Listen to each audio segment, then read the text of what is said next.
Hi, I'm Lauren Green, and welcome to A Spirited Debate. ISIS has claimed responsibility for 2 suicide bombings in the Egyptian cities of Alexandria and Tanta that killed 44 and injured over 100 more. The attacks were aimed at Christian churches that were holding Palm Sunday services, or masses. The bombing coming shortly after ISIS released a video vowing to step up their attacks on Christians, who they call infidels, that empower the West against Muslims. Here to discuss, our bureau chief for Talk News Media and Fox News contributor Ellen Ratner, and radio talk show host Kevin McCullough. Thank you both for joining me. Thank you. Thank you, Lauren. Kevin, let me start with you. How should the President Trump, react to this?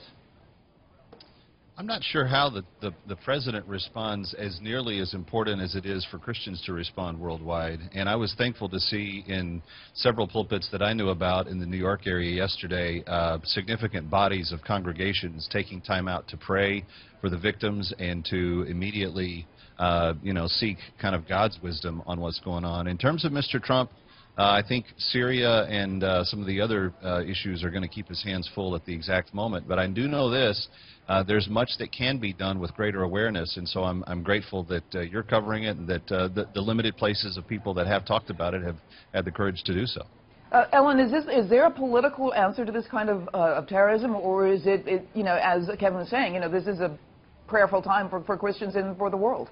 I think it has to be both, and I think that President al-Sisi, who was just at the White House last week and who's promised a safer Egypt, has got to be held to his feet to the fire to promise a safer Egypt. And that also means that they have got to say that it is not okay to live next door or allow an ISIS person or ISIL person to be around. And it's not okay to go after Christian, particular Coptic Christians, which has always been an issue in Egypt. You know, Kevin, President al-Sisi actually calling for 3 months for a state of emergency in Egypt. I mean, this is sort of the first step. But what happens in a state of emergency? What should the president be doing, and what should President Trump and and his administration do to help him?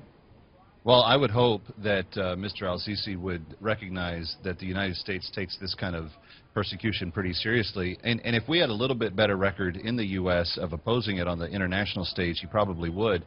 But I think 3 months of state of emergency, look, he's got to make that call. But if what that means is what Ellen was talking about, and you go sheriff out where the terrorists are at, and you make sure that the people that are living side by side with one another are doing so peacefully, I think it's a good use of time. Now, there's probably going to be some police state-like force to it if you're really going to try to root them out, but I don't know how else you go about it.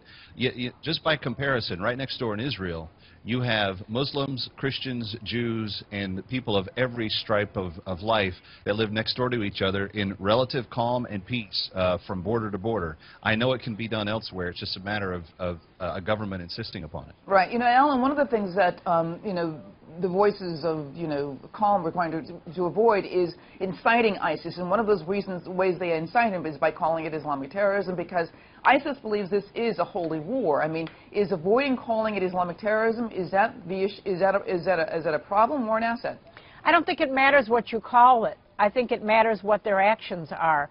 And their actions are going after Christians, such as they did, or people they consider infidels. Listen, I work in South Sudan. I've sort of seen people who are Christians gone after by Sudan, which is pretty much Arab Muslim, called infidels. Well, you don't have to, you can have a variety of beliefs, and that's really what I think President al-Sisi in Egypt has got to start with. He's got to let that be known throughout Egypt.